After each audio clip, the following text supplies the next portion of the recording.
Selamat siang teman-teman.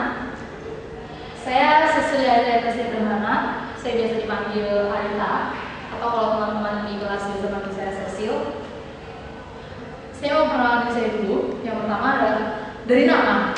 Nama saya panjang, tapi memang itu inisiatif dari orang tua saya menggabung-gabungkan imajinasi mungkin ya.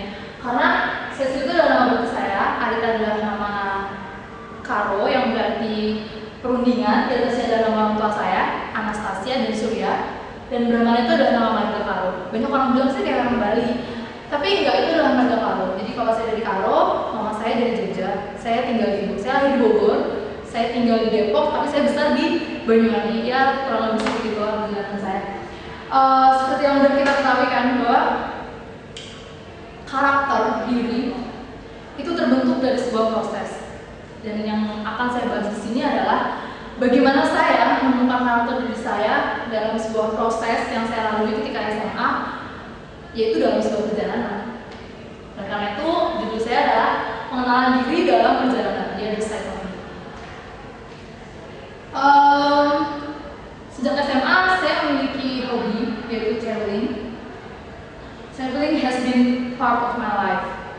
So sejak SMA juga, saya mulai mencintai wisata-wisata yang berhubungan dengan alam. Karena ketika itu saya bergabung dalam organisasi pecinta alam di sekolah saya, namanya Gomkaso. Dia sangat berpengaruh dalam perkembangan karakter diri saya. Selanjutnya, saya akan membahas lagi tentang bagaimana melalui hobi saya menemukan karakter diri saya. Jadi waktu itu liburan kelas 2 naik kelas 3, keluarga saya sempat mendapatkan masalah. Kami dihadapkan pada situasi di mana papa saya tidak bisa kembali ke Banyuwangi dan dia harus stay di Surabaya. Mama saya harus menghadiri pemakaman ayahnya atau kakek saya yang ada di Jakarta. Kakak saya kuliah di Jogja dan saya sendiri di Banyuwangi. Waktu itu saya tidak bisa kemana-mana karena dihadapkan pada ujian. Selesai ujian, sekolah saya mengadakan study tour sehingga saya harus study tour ke Bali. Dan yang menjadi salah satu planningnya adalah saya menjemput mama dan kembali untuk Banyuwangi. Tapi ketika saya kembali dari study tour di Bali, saya berkumpul dengan teman-teman saya di pecinta alam. Mereka membuat planning untuk naik gunung. Waktu itu Gunung Raung. Gunung Raung itu adalah gunung yang terletak di perbatasan antara Banyuwangi, Situbondo, dan Bondowoso. Ketinggiannya 3.332 meter di atas permukaan laut. Saya berpikir, saya punya tanggung jawab untuk mama saya. Tapi di sisi lain, nggak bisa nih, ketertarikan itu harus disalurkan. Kalau enggak, saya merasa itu akan menjadi sebuah penyesalan. Pada akhirnya, saya memutuskan untuk bergabung dengan mereka. Saya datang nih ke salah satu teman saya, Mas, ikut dong naik gunung ke Raung. Dia bilang, gini Sil, kita hanya bertiga dan kita sama sekali belum pernah ke gunung itu. Pada karena itu kita nggak berani karena kita juga masih sama-sama cari jalan. Terus saya bilang, nggak apa-apa Mas, saya mau cari jalan juga. Dia semakin mematahkan semangat saya dengan bilang, gak bisa sih, lagian kamu cewek, nanti ada apa-apa bagaimana? Saya semakin penasaran lagi. Enggak lah, ini harus disalurkan. Karena saya pulang, tapi gak bisa sampai di situ. Nah, disitu saya mulai sadar bahwa ketertarikan itu akan mempengaruhi karakter kita. Saya mulai mengenal diri saya bahwa saya ini keras kepala. Saya searching, ada apa sih di gunung itu? Dan saya cari tahu siapa sih 2 orang lagi yang berangkat sama dia. Saya datengin. Dan satu lagi keuntungan dari diri saya adalah saya yang supel, sehingga saya mempunyai banyak pengalaman dengan satu orang yang saya datengin itu. Saya jelaskan ke dia, saya mau gabung dong, soalnya saya udah bosen nih gunungnya seperti apa, dimana kita akan melewati pondok-pondok, dan ya medannya lah, saya sudah belajar tentang medannya. Dia bilang, kalau saya sih mau aja, nggak apa-apa. Tapi teman-teman yang lain, mereka nggak mau, mereka cuma mau bertiga. Saya semakin sebel aja gitu. Apa sih bedanya? Terus dengan kemampuan berkomunikasi saya, Akhirnya saya merayu dan dengan cara-cara yang kreatif, akhirnya ada solusi. Dia bilang, oke, kamu saya tanggung jawabin. Tapi saya nggak bilang ke mereka kalau kamu ikut tanggal sekian lah. Saya disuruh datang langsung ke stasiun dan kita berangkat ke gunung itu. Oke, pas hari nih, saya datang. Balik lagi, saya menemukan pribadi saya yang simple. Ya, so far nggak ada larangan apapun. Saya datang, saya gabung, saya bersengkrama dengan mereka dan mereka hanya berdialog sedikit sebentar dengan saya. Lalu fine, gak ada masalah kan? Akhirnya kami berangkat ke rumah. Nah, jadi kita melewati 5 pondok. Itu ada pondok pondok motor, pondok sumur, pondok mayat, dan pondok angin. Jadi waktu itu saya mulai menemukan pribadi saya lagi dalam sebuah perjalanan itu adalah saya seorang yang ekspresif. Ketahuan tuh, kalau memang kita naik gunung ketahuan banget karakter kita. Jadi medan di Gunung Raung itu adalah dia tidak ada sumber air. Oleh karena itu dari bawah sampai puncak kita harus membawa persediaan air yang cukup.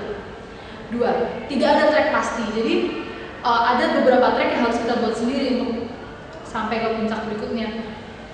Dan di situ benar-benar kelihatan banget.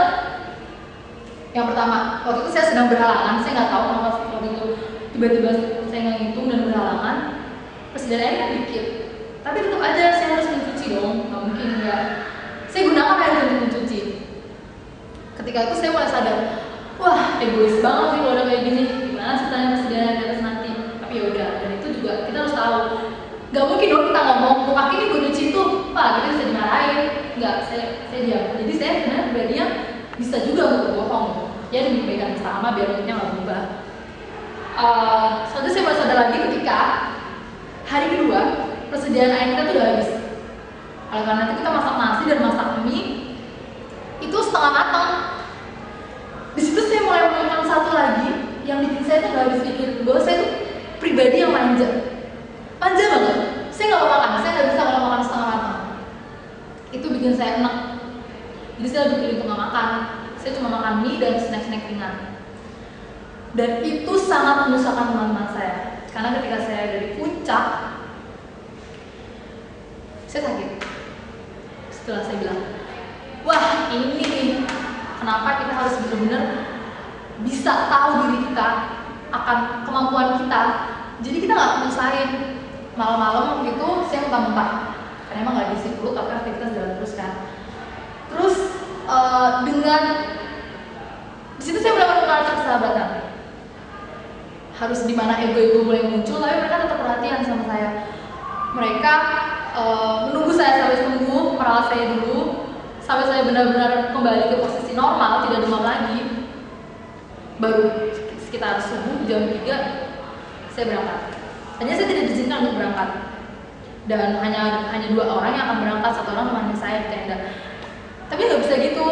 Dan saya akhirnya mulai menemukan diri saya yang ternyata nilai persahabatan itu ada loh di dalam sini gitu. Dan lo harus cari itu. Jadi gue mutusin untuk gue kuat. Gue nggak boleh patah semangat. Percuma gue jalan 3 hari, tapi nggak sampai puncak. Akhirnya saya naik. Nah, setelah di atas itu benar-benar mencapai kepada sebuah kepuasan tersendiri. Inilah view di sana ketika saya mau berangkat naik. Kalau saya dari sini, kita tuh kayak negeri di atas awan banget sih, dan itu gak gampang untuk mencapai ke sana. Di situ saya mulai belajar arti bersyukur. Ini ketika saya sakit. Nah, dan inilah kepuasan tersendiri ketika berada di puncak. Saya belajar banyak dari situ. Dari perjalanan saya yang singkat sebenarnya hanya beberapa hari, saya menemukan bahwa saya bisa mengenal diri saya dalam sebuah perjalanan. Bahkan kita bisa membentuk karakter diri kita melalui sebuah perjalanan. Ketika saya lulus dari SMA, saya diterima di perguruan tinggi negeri yaitu Universitas Indonesia bersama teman-teman sekalian. Ketika saya mengetahui bahwa dunia PR itu sangat berlawanan dengan kehidupan saya sebelumnya di SMA, akhirnya saya memutuskan bahwa saya harus fokus, karena saya harus stay fokus pada satu tujuan saya. Karena saya tidak bergabung dengan mahasiswa pecinta alam yang ada di UI, dan saya memilih untuk mencari kegiatan lain yang berhubungan dengan profesi saya nanti sebagai seorang public relations. Karena pada dasarnya perjalanan itu tidak hanya tentang naik gunung, tentang traveling keliling-keliling cari wisata alam, tapi perjalanan itu ada di setiap hidup kita, di setiap bagian hidup kita itu semua adalah perjalanan. Hanya bagaimana kalian memanfaatkan perjalanan itu untuk mengenal diri kalian lebih jauh. Dan satu lagi sifat yang saya temukan ketika saya masuk perguruan tinggi itu adalah fleksibel. Saya bukan seorang yang idealis. Saya bisa melakukan apa saja ketika saya sudah memilih itu.